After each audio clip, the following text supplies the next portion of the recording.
Welcome to the Sci-Fi Evolution channel.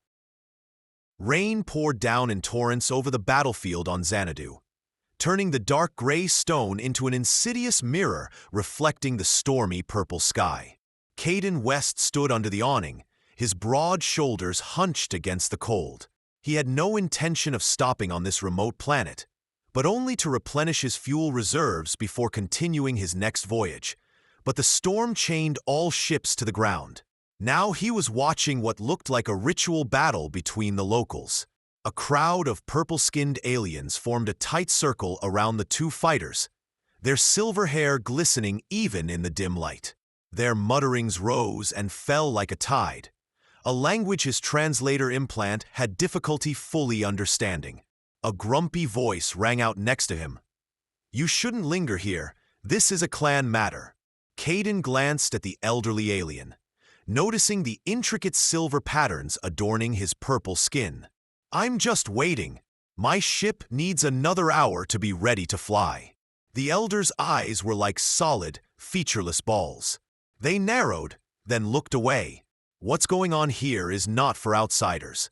But Kayden's attention had already returned to the duel. One of the fighters, obviously a woman by human standards, moved with amazing grace despite his obvious exhaustion. Her opponent, a man almost twice her size, pressed relentlessly. The warrior's silver hair, longer than any Kayden had seen among the locals, fluttered around her as she deflected a brutal blow. "Who are they?" he asked, ignoring the elder's warning. "The woman is Lyra from the Valian clan, the last daughter of a once great family. The male is Draktar, the champion of the Exaltation clan. He's fighting to claim her family's ancestral lands, and if she wins, she won't win," the elder stated bluntly. "Her clan has fallen too low. This is..." Draktar delivered a powerful blow that knocked Laurie to the damp stone. Her tight-fitting black combat clothes, decorated with intricate silver straps, were now torn in several places, revealing deep wounds that oozed indigo blood. The audience roared with approval as Draktar circled around the defeated opponent. Letty struggled to get up, her hand still clutching her clan's sword, a magnificent blade with intricate engravings that seemed to glow with an inner light. Despite the darkness, Draktar's voice echoed through the arena. "Your father's sword deserves a stronger hand. I won't give up the honor of my family," Lethe spat out, her voice shaking with pain. Something about her defiance stung Draktar. He had seen too many losers crushed by those in power. It was the story of half the planets in this sector. Before he could change his mind, he was already moving, making his way through the crowd. The noise of the crowd increased as they approached the stage. The crowd recoiled in amazement as Drar raised his sword for a killing blow.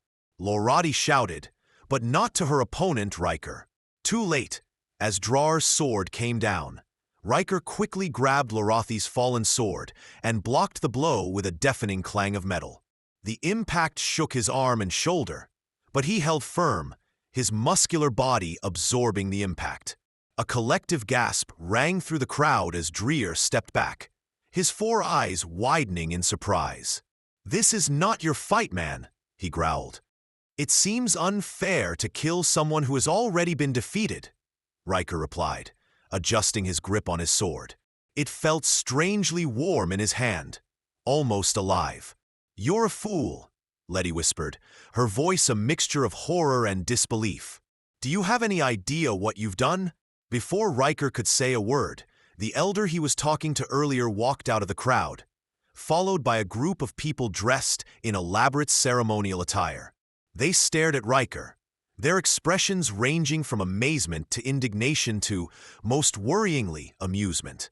"The sword has been claimed," the elder proclaimed, his voice echoing through the suddenly silent arena.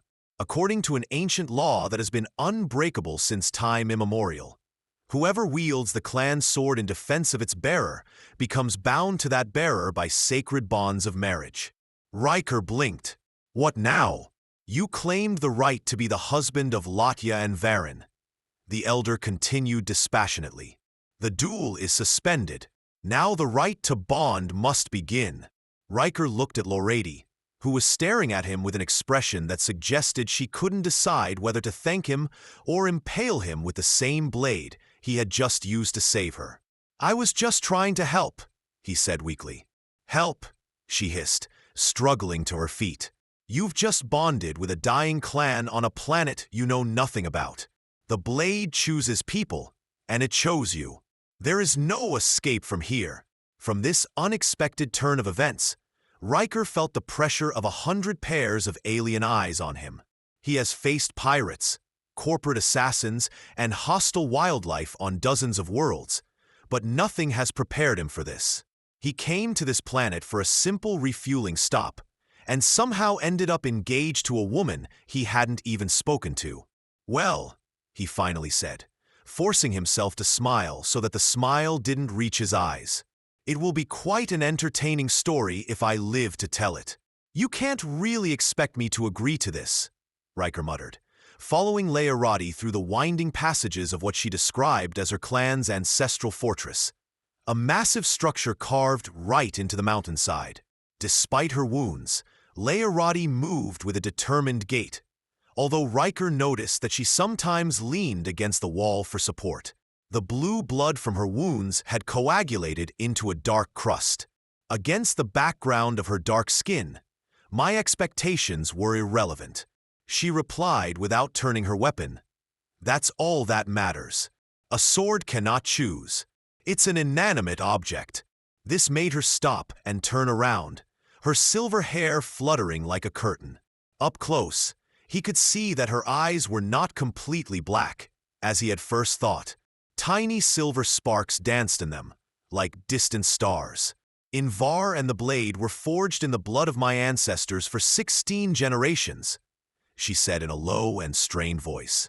"He carries the essence of our family. When you grabbed him to protect my life, he recognized in you something worthy of continuing our family." Riker ran a hand through his short brown hair. "Listen to where I come from. Marriage requires at least a first date, possibly dinner. Mutual consent is required. It doesn't matter where you come from." Now she interrupted him. "You are here, and you have put an ancient law into effect. My clan stands on the side of justice. On the verge of destruction, our lands are being seized, our people are scattering. That confrontation was my last opportunity to defend what little dignity we have left. And now," a complicated feeling flashed across her face. "Now we have it. Unforeseen opportunities." Before Riker could ask further, they reached the imposing doors, decorated with intricate silver patterns that seemed to change imperceptibly in the dim light. The guards stood at attention, their faces hardened when they saw Kayden.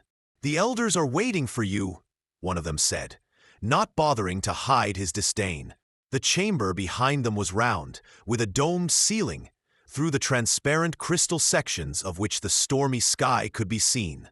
7 elderly Xanaduans sat in a semicircle, their elaborate robes and silver facial markings denoting their status. In the center, a woman with hair so long that it dragged on the floor around her raised a crooked hand. When they entered, Kayden approached, and his daughter, Ivana, straightened up despite her wounds and walked forward with dignity. Kayden followed her, acutely aware of how out of place his battered flight jacket and cargo pants looked in this formal setting. The tall elder Lottie bowed. "I represent Kayden West from Earth, a man." The tall elder's voice was filled with disdain. "You have brought a man to the sacred circle, and you call him your betrothed." "I'm not naming anything," he replied. The whispers of the blade reverberated through the assembled elders. One man, with particularly elaborate silver facial markings, leaned forward. It was unprecedented. No outsider has ever wielded a clan blade. Perhaps because no outsider has ever been stupid enough to interfere in the clan's affairs. Another elder said sharply, "The law is absolute. If the blade accepted his touch in your defense, then the connection is established." The tall elder raised her hand for silence. Her gaze shifted to Kayden. The question remains whether this man understands what he has doomed himself to. With all due respect, Kayden stepped forward. I don't understand. I saw that someone was going to be killed, and I acted. Where I come from, it's just basic decency. The tall elder repeated the word as if trying something unfamiliar. Decency. An interesting concept, but irrelevant. The blade does not recognize decency. He recognizes strength, honor, and blood compatibility. Kayden frowned. You mean, yes, human, the blade does not recognize decency, but it recognizes strength and honor? The blade would not accept your touch if your genetic structure was incompatible with the continuation of the Invar line. It was unexpected, and the commotion at the entrance to the cell interrupted them. Draktar entered, followed by his entourage, his massive frame seeming to fill the room with menace. This farce has been going on long enough, he thundered. The man intervened in the holy battle. The duel was not completed. The duel became irrelevant the moment he claimed the blade. The tall elder replied coldly. Drakar's 4 eyes narrowed to slits. I dispute the legality of this connection.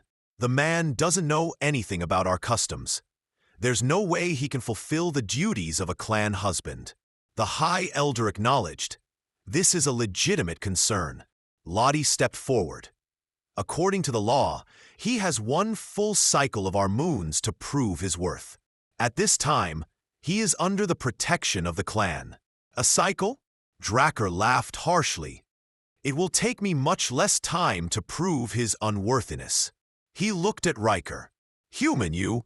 Even if you have no idea what responsibilities you claim, you have to protect your clan's territories and participate in the council. Strong progeny, Wrecker interrupted. Oh, let's slow down on this last part. Earning puzzled looks from everyone except Lorati, whose translator apparently understood the idiom. The man will be trained in his duties, Leroy said firmly. And I will vouch for his learning ability. Brave words from a daughter of a fallen house. Drakar grinned. Very well, 1 cycle. Then we'll see if your human pet can become a true clan husband, or if he'll run back to the stars where he belongs.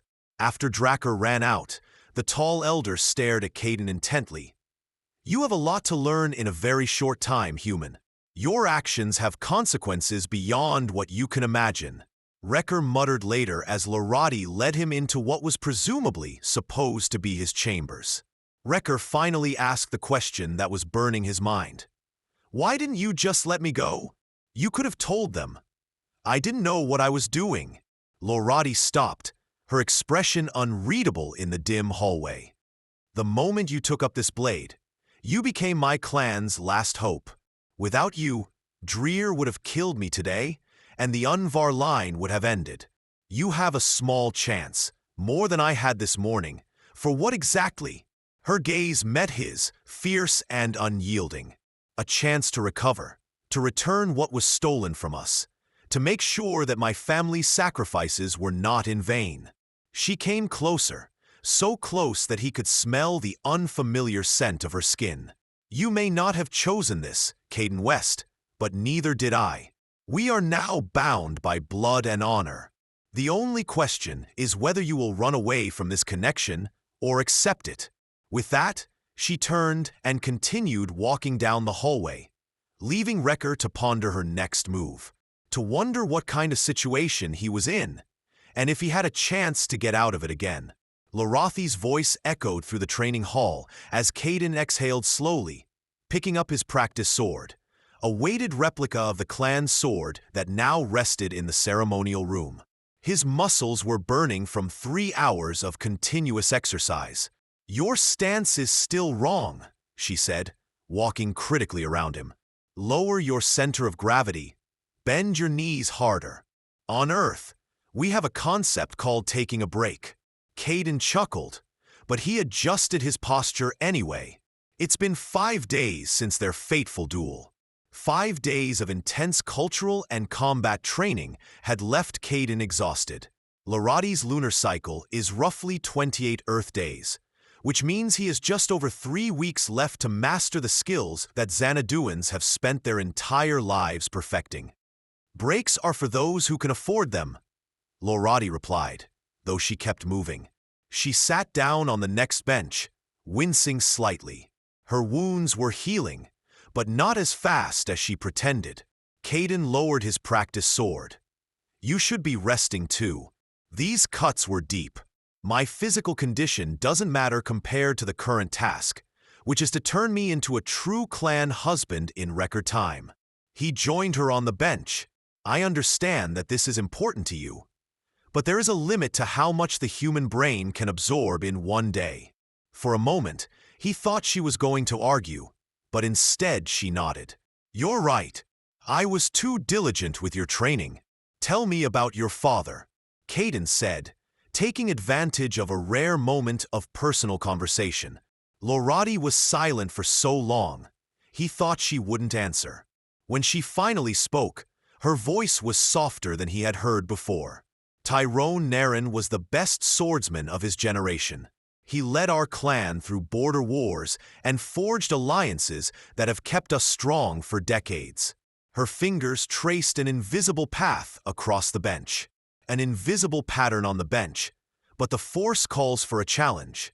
The Kate clan has always been jealous of our territories, especially the crystal mines in the northern regions. The poison, she said, is not a fair fight. It's just the poison in his evening meal. By the time I returned from my military service, he was gone, and our clan was in disarray. Dreer's father has already taken over 2 of our remote territories. Wrecker learned that, and no one did anything about it. There must be some kind of planetary law. Litya's laugh was bitter. The law is simple. The strong survive, the weak die. Without my father's leadership, we were considered weak. One by one, our allies abandoned us. So you challenged Dracker to get back what you lost. She nodded. It wasn't my wisest decision, but it was the only option left. A young envoy entered. Her silver hair was cropped short. Dear lyricist, the Council of the 3 Clans has requested your presence. And your betrothed Lidi stood up abruptly. The Kate clan has scheduled another emergency meeting for the next 8 days. All members must be present. After the messenger left, Kayden raised an eyebrow. I guess that's not good news. This is Dare's first move. Lorati has already started preparing for her official outfit. He's forcing a public assessment until we're ready. The council chamber was a huge amphitheater carved out of dark stone. 3 massive clan banners hung from the ceiling.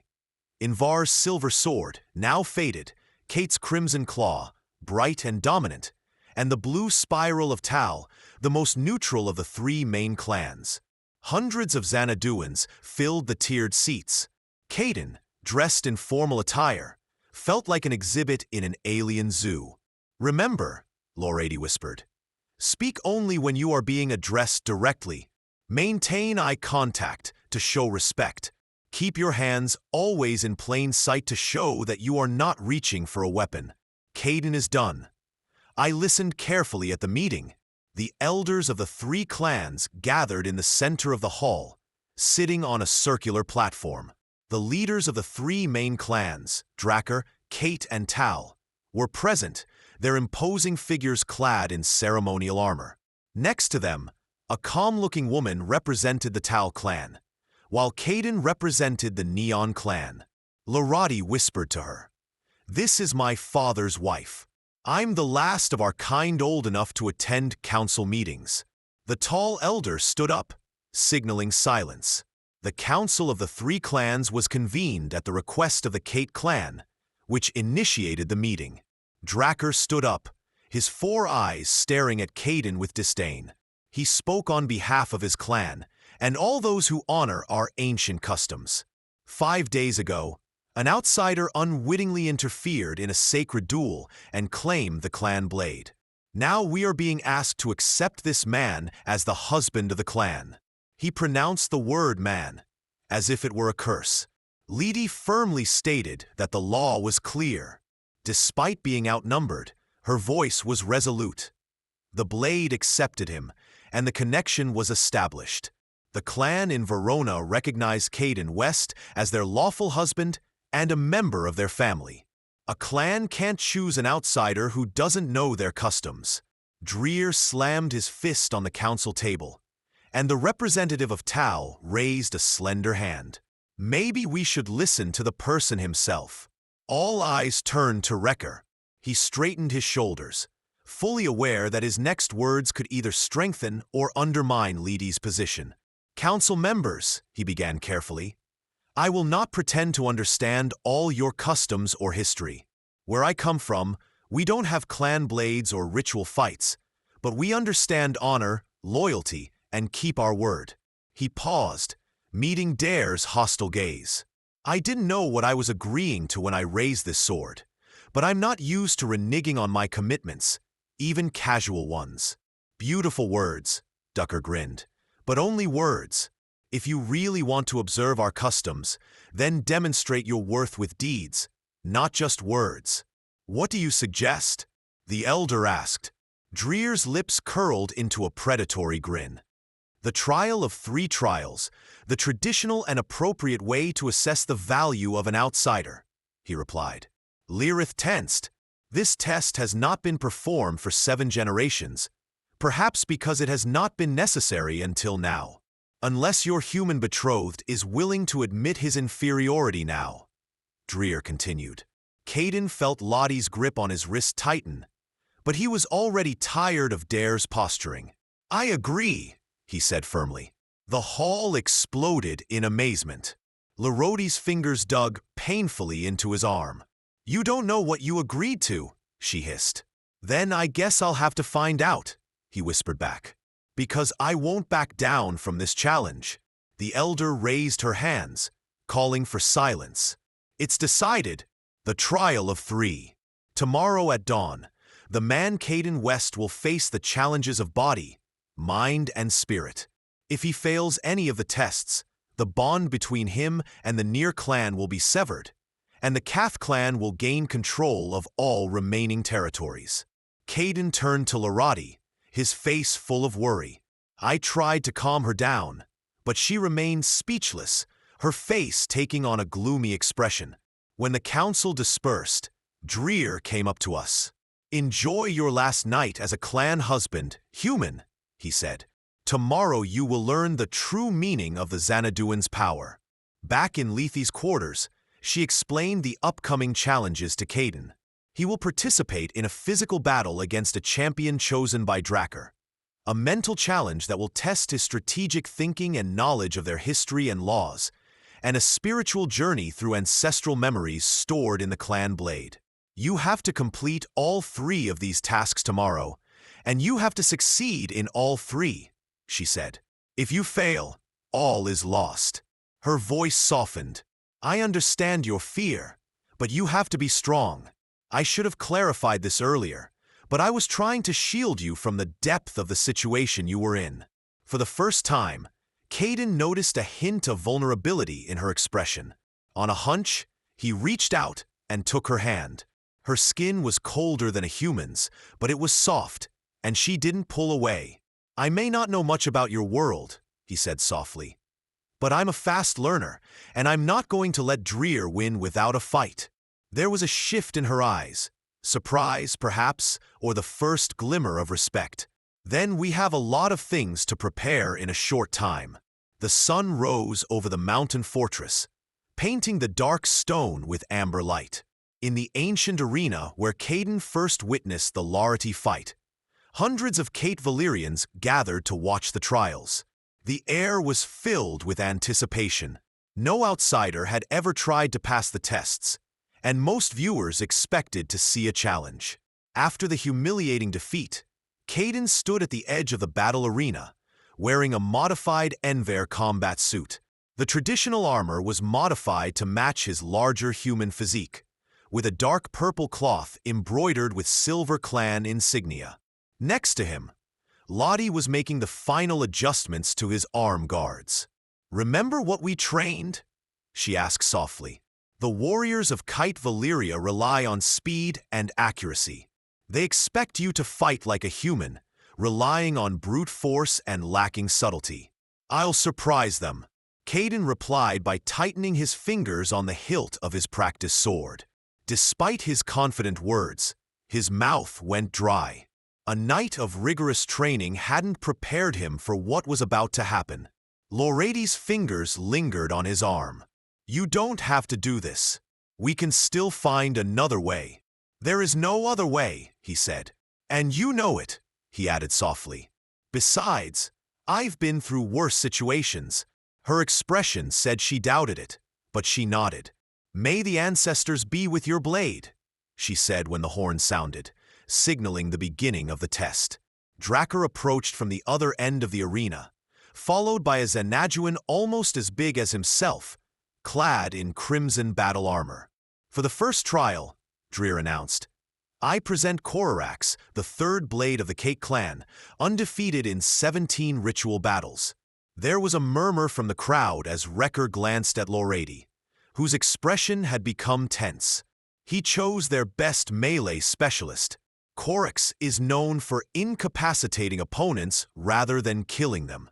"This is considered more skillful," Loradi whispered. "Great," Wrecker muttered. "He will only hurt me instead of completing the task." The elder stepped forward. "The rules of battle are simple. The fight ends when one of the fighters surrenders or loses consciousness. Deadly force is prohibited." She stared at Korax, implying that she fully understood Dare's decision. Kayden entered the circle, face to face with his opponent. Korax towered over him. His 4 eyes narrowed in appreciation. "I've never fought a human before," he said, his voice surprisingly melodious for his size. "I've heard that your race bleeds red. I look forward to confirming this." Kayden responded by adopting the stance that Loradi had taught him at night. The horn sounded again, and Korax attacked with incredible speed. Only Kayden's fighting instincts, honed by years of mercenary work, saved him from being suppressed. He blocked the first blow, and using the alien's inertia, Korax quickly regained his balance and turned around with superhuman grace, launching a new attack.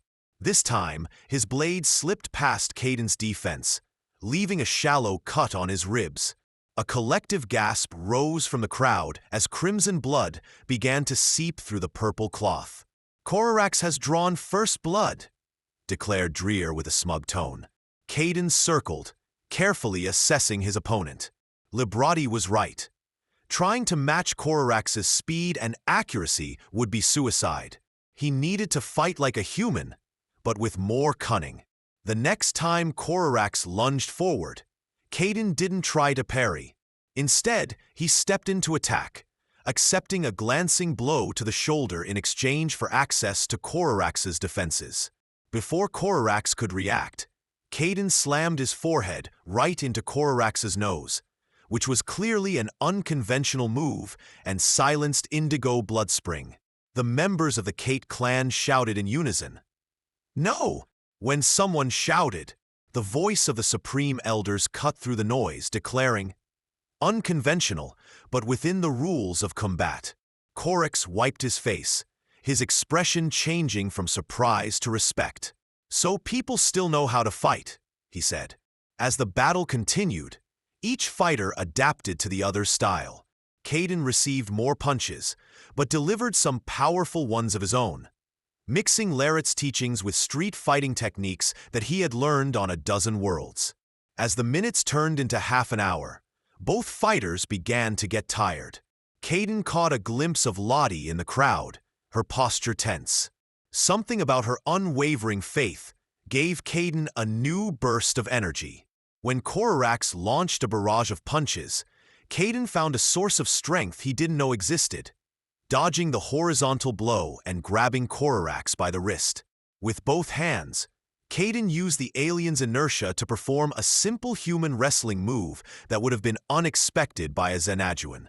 Korax crashed to the ground with a deafening blow, and before he could recover, Kayden took out his blade and held it against Korax's throat. For a moment, Korax's 4 eyes flashed with defiance, but then, to his surprise, he smiled. "I surrender to the man who is Environ's mate," he said. The arena exploded in a cacophony of jubilation and disbelief. Kayden reached out to help Korax up, a gesture that caught the Xanaduan warrior off guard. "You fight in a unique way," Korax admitted. "But effectively." Dacer's face was a mask of barely contained rage as the tall elder stepped forward. "The first test is completed. Kayden West has demonstrated his physical prowess." She turned to Kayden. "Rest now. The second trial will begin at noon." When he left the battle arena, Lyrith approached him. "Let's discuss our approach to the next challenge." At the edge of the arena, her eyes shone with an emotion he couldn't decipher. She started improvising, completely without a script. He finished with a tired grin. "Your training has been invaluable, but I decided that my best chance is to surprise him." "And of course you did." A smile touched her lips. "I've never seen anyone headbutt a champion before." For the first time, he winced as the adrenaline began to subside, making him acutely aware of his numerous cuts and bruises. In a separate room adjacent to the arena, Lyrith helped him clean and bandage his wounds. Her touch was businesslike at first, but gradually became more gentle as she worked. Kayden found himself watching the play of emotions on her face. Worry, relief, and something deeper that made his heart race. "I didn't expect you to win," she confessed softly as she applied ointment to the wound on his shoulder. "I appreciate your support." "It's not just that." Her fingertips, Korax lingered on his skin, defeating warriors with decades more experience than him. What he did was extraordinary. Kayden caught her hand before she could pull it away. "Perhaps your ancestors knew what they were doing when this blade chose him." Their eyes met, and for a moment, the air between them seemed to sparkle with untold potential. Loda's gaze slid to his lips, then returned to his eyes. A deeper purple blush spread across her cheeks. The moment was interrupted by a sharp knock on the door. "The second trial begins in 20 minutes, the voice announced. Lottie pulled back, her composure returning like a mask sliding into place. "We have to prepare, because the intelligence test will be even more difficult for us than the battle," she said. When she turned around to collect the materials they had been preparing all night, Kayden gently grabbed her wrist. "Lottie," he said, "I am grateful for your faith in me, even when you did not share it. I believe that I can win." There was a hint of tenderness in her manner. "Maybe I'm starting to understand why the sword chose me in the end." The elder regained her confidence as soon as the ordeal ended. "I do not know," he confessed, his voice hoarse with emotion. "It seemed that the sword was alive. It responded to my touch. It was as if he recognized me, accepted me." Loraidi's eyes widened, and her hand reached out to touch the blade. "It's true," she whispered, her voice filled with awe. "It's like he's calling you, acknowledging your rightful place." Kayden nodded, a smile spreading across his face. "I feel it too," he said, his voice full of surprise. "It's like a bond between us." They both stood in silence for a moment, lost in thought. Loraidi then turned to Kayden, her eyes shining with determination. "We have to tell others," she said in a firm voice. "We have to share this with the clan, with the world. This is a significant event, a turning point in our history." Kayden nodded, his heart filled with a sense of purpose. "Yes," he said in a strong voice. "We have to share this with the world. This is a significant event, a turning point in our history. I've watched them all. Your ancestors. Your father's gaze captivated me. He told you. The Invar family values the heart above all else." Kayden took her hands in his, and I believe I now understand the meaning. In the azure glow of the crystal, Loraidi's purple skin seemed to radiate an ethereal quality. Her silver hair, once pulled back into a severe hairstyle, now fell freely over her shoulders. Kayden had been captivated by her beauty from the moment he first saw her in the arena. But now, Observing her vulnerability along with her strength, he found her completely charming. "Lorady," he said softly, "I did not choose this connection, but if I had known you then as I know you now, I would have chosen it willingly." Her eyes widened, silver sparkles dancing in their depths. "You can't mean that. Our customs are not your customs. Our world is not your world. Perhaps that's why the blade chose me." He took a step closer. "Maybe sometimes we need someone who sees things differently." For a moment she is.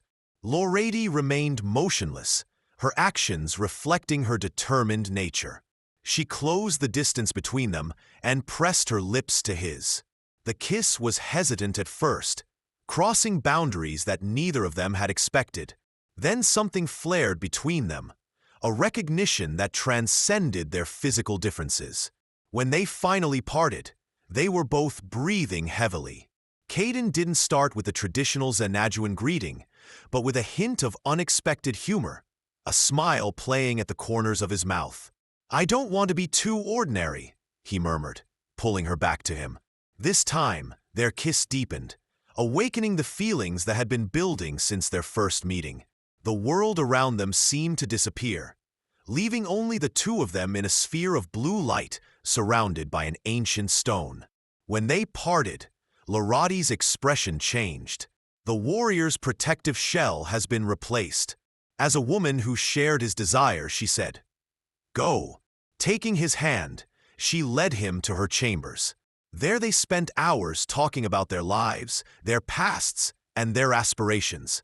With each revelation, the distance between them seemed to shrink. As night fell, their conversation turned to more intimate exchanges. The touches became caresses, and the words became a whisper of promises. "Are you sure?" asked Kayden, standing on the threshold of irreversible changes. "Your customs, my customs have already made you my husband," Lethe reminded him, her fingers tracing the contours of his jaw. "Now I choose to make you my true companion." What followed was a communication unlike anything Kayden had ever experienced. It was not just a physical union, but also a spiritual one. They danced together, discovering how their differences could deepen their bond. Together they created a harmony that neither of them had ever known before. After that, as they lay intertwined in the soft light of Ket, they felt a unity that transcended any physical or cultural boundaries. Valor's two moons, Lorady, traced the battle scars on Kayden's chest with gentle fingers. "The elders say that when two bloodlines are truly compatible, union can create a life that carries the strengths of both," she murmured. "But such unions between species are extremely rare." Kayden caught her hand, bringing it to his lips. "Your father seemed to think that our bond was meant to be. Perhaps there is more to this compatibility than we realize." She smiled, a hint of mischief appearing in her eyes. "Perhaps we should test this theory carefully." Kayden's ascension to the throne of Loret was now official, and the political situation began to change. The Tal clan proposed a formal alliance, and the smaller houses declared their support. Even Korax, the warrior Kayden defeated, began training with him, developing a fighting style that combined human and Xanaduan techniques. Only Drakkar remained openly opposed. Although he had to recognize Kayden's legitimacy, the immediate threat to the clan's territories had been neutralized. One morning, Kayden woke up to find Lottie already dressed and standing by the window, her expression unreadable. "What happened? What is it?"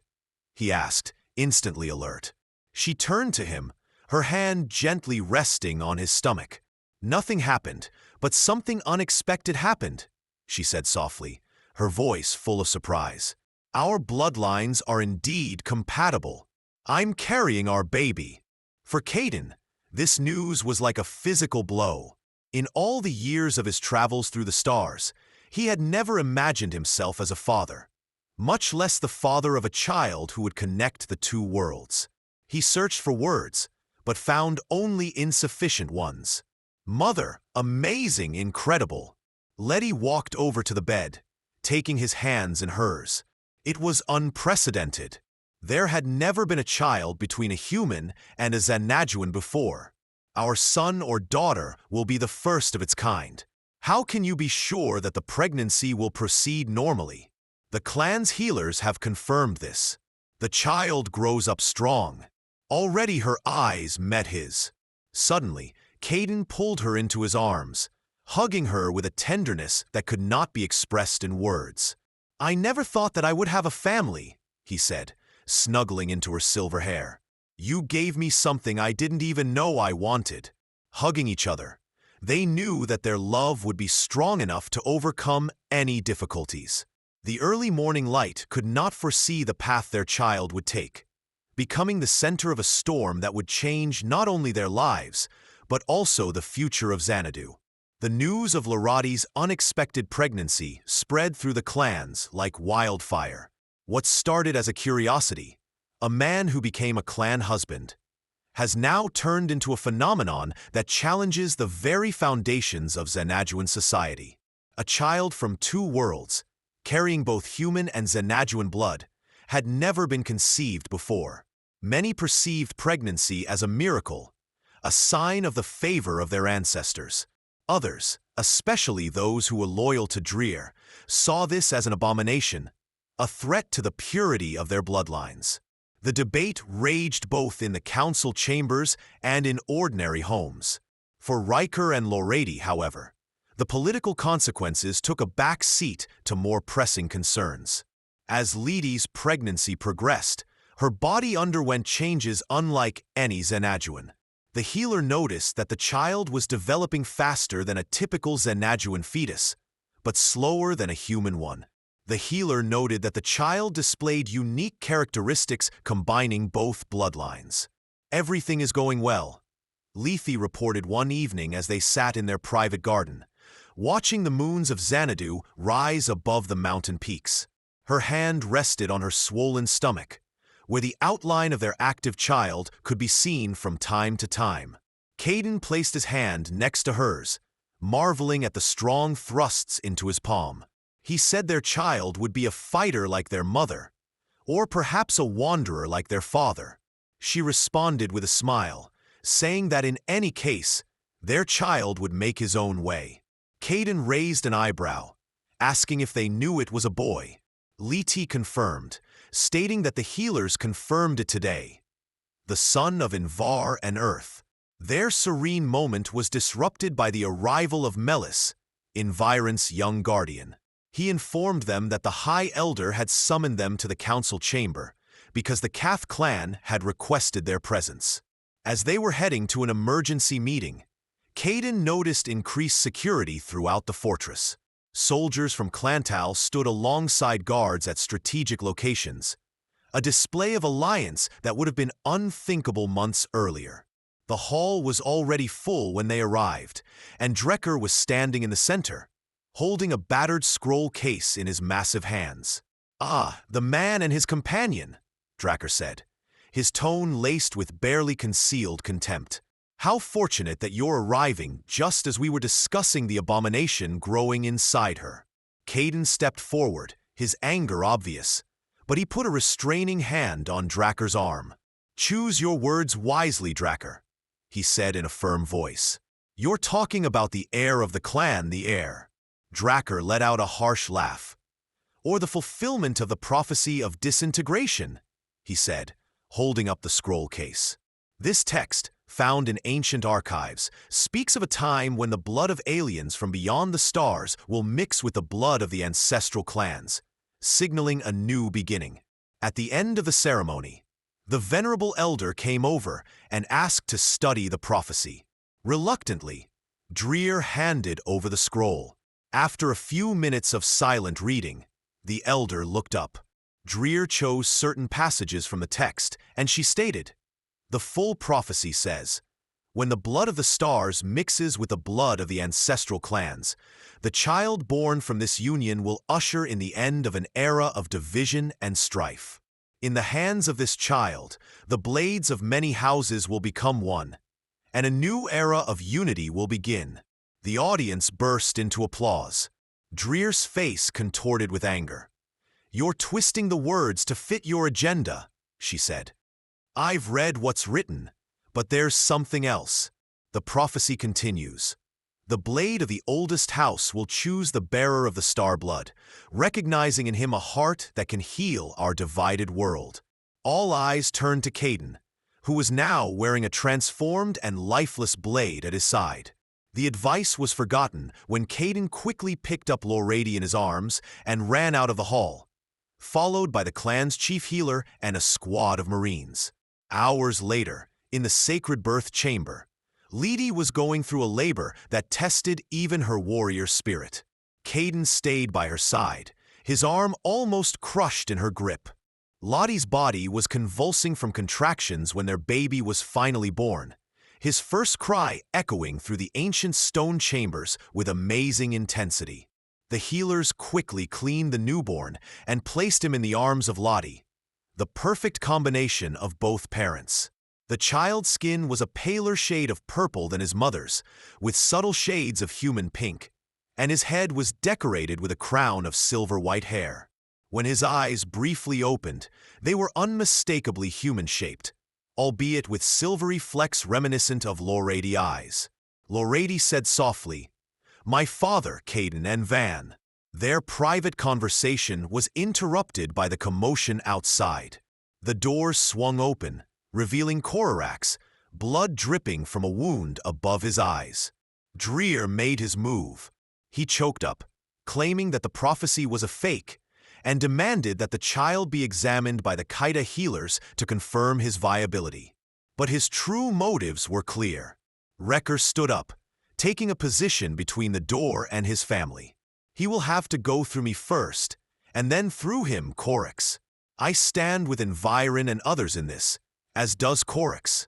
We were not only in the vanguard, but also the warriors from Clantal, and even some who wore the colors of Kethel, those who decided to challenge the desperate attempt of the Dreer to seize power. The High Elder declared a sanctuary for the child, Korax, but Dreer refused to acknowledge her authority. Lorady struggled to sit up, still weak from giving birth, and I helped him get up. "I will not face this threat lying down. You need to rest, and I need to protect our son," she interrupted firmly, realizing the futility of arguing in our clan. Kayden helped her up, and she swayed slightly, but regained her balance, clutching Taeon protectively to her chest. They didn't have to wait long when Dreer's voice boomed from the hallway, demanding entry. When the doors opened, he was standing there with a dozen armed warriors, his face a mask of righteous fury. "The abomination must be examined. I declare, for the sake of everyone's safety, FiEvolution is not an abomination," Lorady replied, her voice firm despite her fatigue. "He is the heir of the Aaron clan, fulfilling the prophecy. A convenient prophecy that appeared just when we needed it." Dreer chuckled. "A prophecy written long before any of us were born." Another voice intervened. It was an elder, accompanied by representatives from all the major and minor clans. "A prophecy that speaks of unity, not division." Tra's gaze swept the room, noting the numerical superiority their faction had gained. "You will all follow this stranger, this man who knows nothing about our customs. This is a man who has passed every test you set for him," Korax pointed out. "This is a man who has brought more honor to his adopted clan in months than you have brought to K2 in years. This is a man who loves his wife and son," Kayden added quietly, "and will do everything possible to protect them." Something changed in Draker's expression. Perhaps because of his unwavering commitment to tradition and cleanliness, he misjudged the situation. He failed to recognize the winds of change that swept through Keith Valor, and which would unite the clans. The elder firmly stated that perhaps not now, but eventually the prophecy would be fulfilled, and the ancestors would reveal their will through their choice of blades. For a moment, the room balanced on a knife's edge. With a growl of frustration, Draker lowered his weapon. He warned that the threat was not over, but his words sounded empty, even to his own ears. The elder corrected him, saying that the council had voted, and the Kate clan would accept the legitimacy of Norver's heir. Otherwise, they would be left alone against the combined opposition of all the other clans. Dreer had no choice but to retreat while his followers were leaving. The tension in the room gradually dissipated, replaced by cautious optimism. "Well," Riker said, turning around, back to the Lorady and their son, "it was a very welcome addition to the world." Lethe, smiling tiredly, "This is his father's son. He's already changing everything wherever he goes." A year later, Kayden stood on the highest balcony of the Naren fortress, watching ships from Earth descend through the atmosphere of Xanadu. The first official diplomatic mission from the human worlds had arrived, and Kayden was holding it in his hands. Taeon excitedly pointed at the fire trails with his tiny purple fingers, saying, "Yes, that's where Dad came from," Kayden explained. "One day we'll take you there to see it." Lorathi joined them, her silver hair now decorated with the official insignia of the clan leader. The past year has brought significant changes to Xanadu.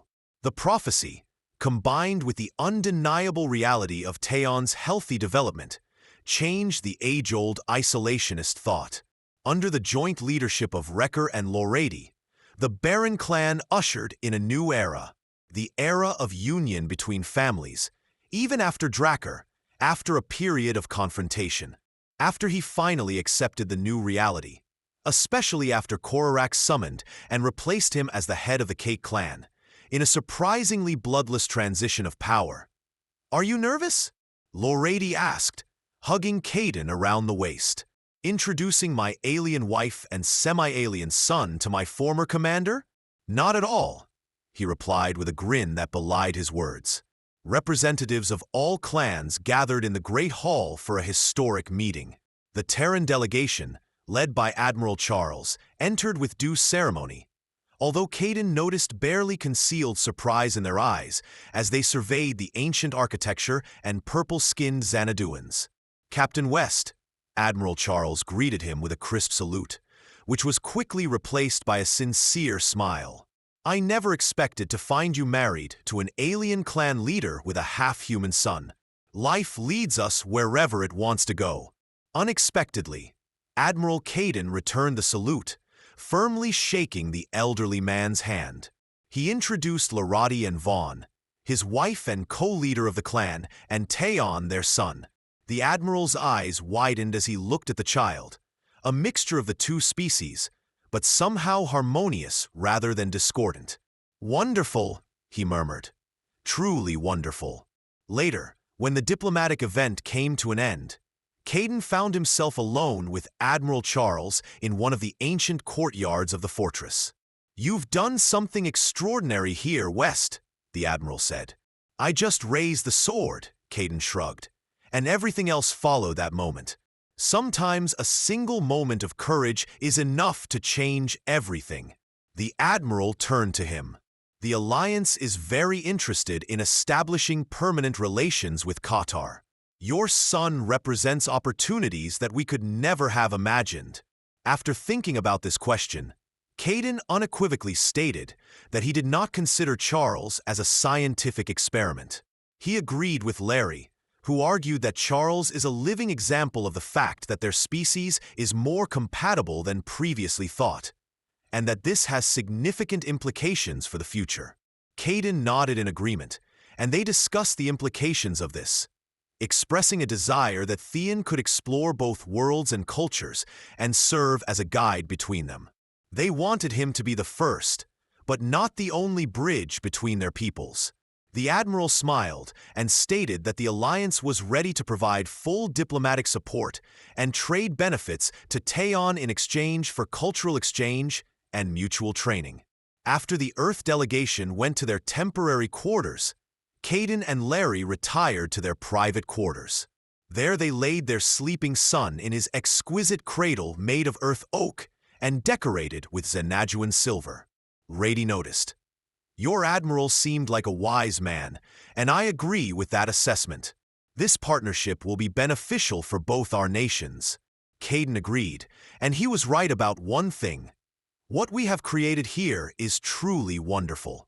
He hugged her from behind.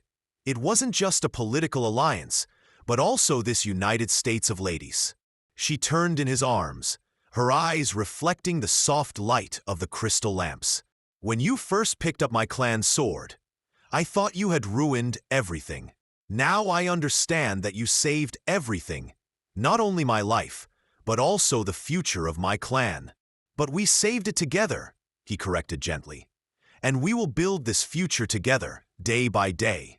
As they stood in the silence of their chambers, another transformed clan blade hung on the wall nearby, seeming to pulse with a faint light, as if the ancestors themselves were blessing this new chapter in the ancient history of Xanadu.